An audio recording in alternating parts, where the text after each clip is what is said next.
नमस्कार दोस्तों। आज हम देखने वाले हैं इंडियन पीनल कोड का क्वेश्चन नंबर 1 से 8 मध्य प्रदेश सिविल जज के 2012 का question paper. Question number 1, if offence is punishable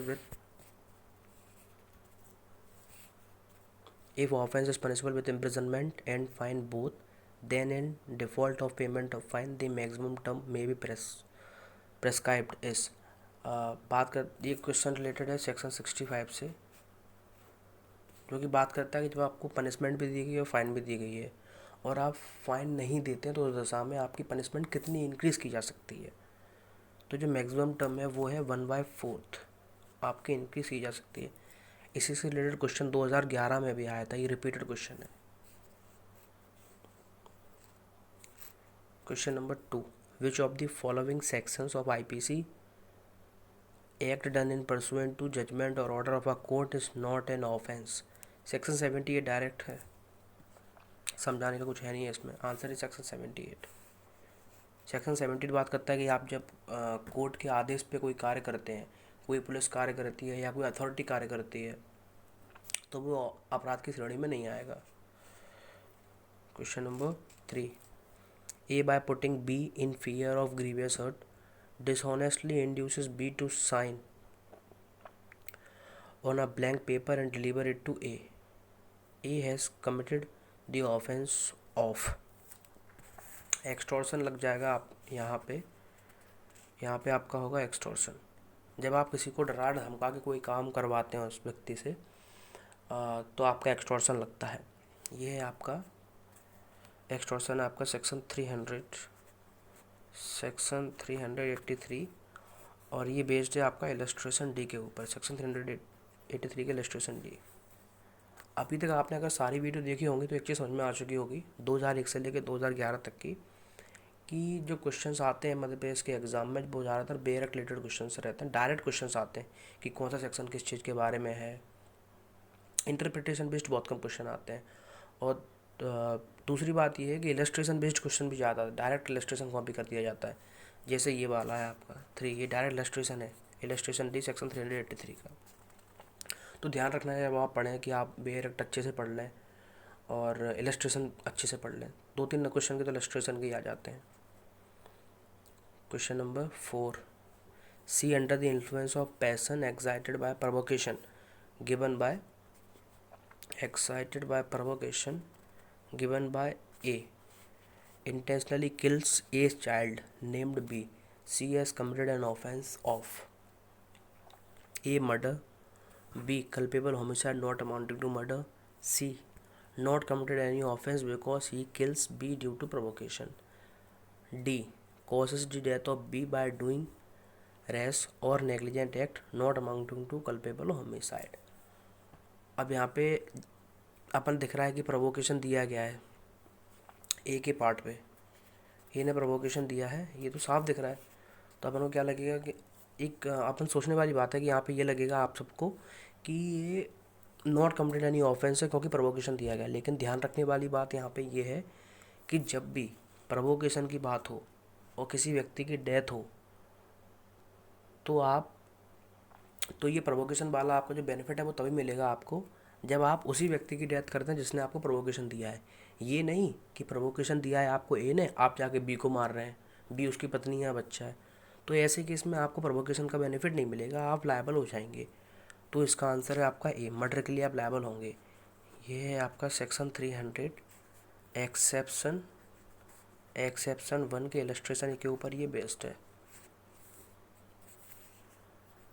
illustration ए है उसके ऊपर बेस्ड है ये सेक्शन 300 के इलस्ट्रेशन ए के ऊपर, culpable.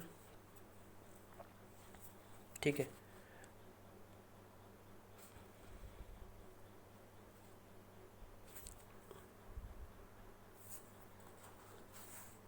Question number 5 direct question है।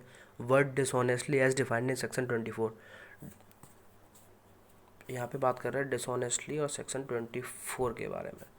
तो डिसऑनेस्टली का मतलब ये होता है कि जब आप रॉन्गफुल गेन करें या रॉन्गफुल लॉस करें किसी दूसरे व्यक्ति को, रॉन्गफुल गेन करें स्वयं को या दूसरे व्यक्ति को, या रॉन्गफुल लॉस करें दूसरे व्यक्ति को। तो अपन ऑप्शन देख लेते हैं एक बार। A, with the intention of causing wrongful gain, again wrongful gain आ रहा है यहाँ पे, रॉन्गफुल गेन। दूसरा है with the intention of causing wrongful loss, ये टाइपिंग मिस्टेक है, रॉन्गफुल लॉस था यहाँ पे। C with the intention of causing wrongful gain to one person and with the intention of causing wrongful loss to another person, gain और loss की दोनों बात कर रहा है। तो आंसर हो जाएगा आपका ये D, all of the above are true. Question number 6, which one of the following act is not a mode of abetment under the IPC। Abetment से रिलेटेड सेक्शन है आपका सेक्शन 107, जो कि 3 प्रकार के अबेटमेंट के बारे में बात करता है। एक तो है जब आप किसी को एड करते हैं, एड, इंस्टिगेट और कॉन्स्पायर, 3 तरह के अबेटमेंट के बारे में बात करता है। किसी को आप एड करें या इंस्टिगेट करें या आप कॉन्स्पायर करें। लेकिन अटेम्प्ट की बात नहीं करता है, अटेम्प्ट इसके अंदर नहीं आता है सेक्शन 107 के अंदर, अबेटमेंट के अंदर। और यहाँ पे बात भी वही पूछी गई है कि अबेटमेंट के अंदर कौन सा नहीं आएगा, तो आपका आंसर हो जाएगा डी, अटेम्प्ट अबेटमेंट के अंदर नहीं आएगा। Question number 7, the accused was interested with some silver for the purpose of making ornaments, any dishonestly mixed copper into the ornaments, he has committed offense of dishonestly mixed copper। ध्यान आ रहा होगा अगर थोड़ा सा पढ़ा है कि जो सेक्शन 383 है आपका, सेक्शन 405 सॉरी, सेक्शन 405 आपकी बात करता है क्रिमिनल ब्रीच ऑफ ट्रस्ट के बारे में, जिसमें बताया गया कि जब आप किसी व्यक्ति को अपनी प्रॉपर्टी इंटरेस्ट करते हैं, इंटरेस्ट यहाँ पे यूज़ किया गया है वर्ड इंटरेस्ट, और वो व्यक्ति उस प्रॉपर्टी का अपने स्वयं के फ़ायदे के लिए उसका दुरुपयोग करता है, तो वो क्रिमिनल ब्रीच ऑफ ट्रस्ट आता है। यही इस व्यक्ति ने यहाँ पे किया है। उसने आपने दिया था सिल्वर, उसने उसमें क्या मिला दिया, कॉपर मिला दिया फ़ायदा करने के लिए। मतलब आपकी जो गाइडलाइंस थी, आपने जो उसको नियम बताया था जिस प्रकार से उस प्रॉपर्टी का उपयोग करना था, जो सिल्वर है जिस प्रकार से ऑर्नामेंट बनाने थे, उसने उसका वायलेशन किया है उस गाइडलाइन का, तो ये गिल्टी हो जाएगा आपका क्रिमिनल ब्रीच ऑफ ट्रस्ट के अंदर, डी, सेक्शन 405। अगर किसी प्रॉपर्टी का आप मिसअप्रोप्रिएट करते हैं तो वो होता है आपका क्रिमिनल ब्रीच ऑफ ट्रस्ट से related. Question number 8, intention of cause death is essential, not essential, not essential, not essential under section 300 clause.